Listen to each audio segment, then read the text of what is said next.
দল হিসেবে আওয়ামী লীগের বিচারে তদন্ত চলছে তদন্ত সংস্থায়, একথা জানিয়েছেন চিফ প্রসিকিউটর আমিনুল ইসলাম। ব্রিফিংয়ে তিনি জানান, তদন্তে প্রমাণ পেলে আইন অনুযায়ী পদক্ষেপ নেওয়া হবে। আওয়ামী লীগের সঙ্গে অন্য জোট দলের সংশ্লিষ্টতা পেলে আইন অনুযায়ী বিচার প্রক্রিয়া এগোবে। চিফ প্রসিকিউটর জানান, ক্ষমতাচ্যুত সাবেক প্রধানমন্ত্রী শেখ হাসিনার বিরুদ্ধে বেশ কিছু মামলার তদন্ত চলমান রয়েছে। শাকের আরজুর রিপোর্টে বিস্তারিত।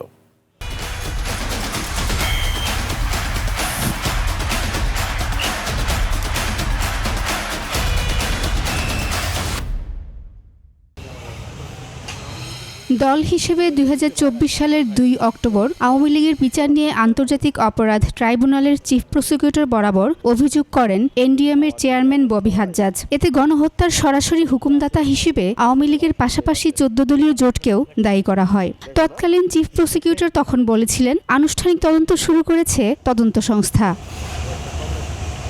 এদিকে গতকাল জুলাই সম্মেলনে স্বরাষ্ট্রমন্ত্রী সালাউদ্দিন আহমেদ বলেছেন, শিগগিরই দল হিসেবে আওয়ামী লীগের বিচার শুরু হবে। খুব শিগগির রাজনৈতিক দল হিসেবে সেই রাজনৈতিক দলকে বিচারের কাঠগড়ায় নিয়ে যাওয়া হবে। রোববার এ বিষয়ে আন্তর্জাতিক অপরাধ ট্রাইব্যুনালের চিফ প্রসিকিউটর তাৎক্ষণিক প্রতিক্রিয়ায় বলেন, তদন্ত চলমান রয়েছে। আমাদের সংস্থা তারা তদন্ত করছে। তদন্ত করার পরে যদি সংগঠন হিসেবে আওয়ামী লীগের বিরুদ্ধে প্রাথমিক অভিযোগ পাওয়া যায়, আমার কাছে রিপোর্ট যদি দাখিল করা হয়, আমি আন্তর্জাতিক অপরাধ ট্রাইব্যুনালের চিফ প্রসিকিউটর হিসেবে রিপোর্ট প্রাপ্তির সাপেক্ষে প্রয়োজনীয় ব্যবস্থা গ্রহণ করার সুযোগ আছে। শুধু আওয়ামী লীগ নাকি ১৪ দলীয় জোটভুক্ত দলগুলোর বিষয়ে তদন্ত হবে, এমন প্রশ্নে চিফ প্রসিকিউটর বলেন, প্রয়োজনীয় তদন্ত হবে তাদের বিষয়েও। তবে ইনভেস্টিগেশনে যদি এই দলের সাথে আর কোনো জোট বা সঙ্গে অন্য কোনো রাজনৈতিক দলের যদি সংশ্লিষ্টতা আসে, নিশ্চয়ই সেটা রিপোর্টে আসবে। শেখ হাসিনার বিরুদ্ধে বেশ কিছু মামলার তদন্ত চলমান রয়েছে।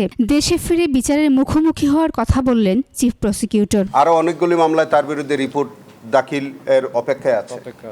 বিশেষ করে আমাদের হেফাজত সহ আরও অনেক শাপলা চত্বর মামলা সহ অনেকগুলোতে তিনি বিচারের সম্মুখীন হতে পারেন। একটা মামলায় তার বিরুদ্ধে শাস্তি দেওয়া হয়েছে। তার উচিত তিনি বাংলাদেশে এসে এই বিষয়গুলো বিচার মোকাবেলা করে। ২০১২ সালে সুখরঞ্জন বালী অপহরণের ঘটনায় সাবেক পুলিশ কর্মকর্তা ফজলুর রহমানকে গ্রেফতার করা হয়েছে বলে জানান চিফ প্রসিকিউটর। ২৪ সালের এই বিষয়ে ট্রাইব্যুনালে সুখরঞ্জন বালী অভিযোগ দায়ের করেছিলেন। শাকের আরজু, ২১ টেলিভিশন, ঢাকা।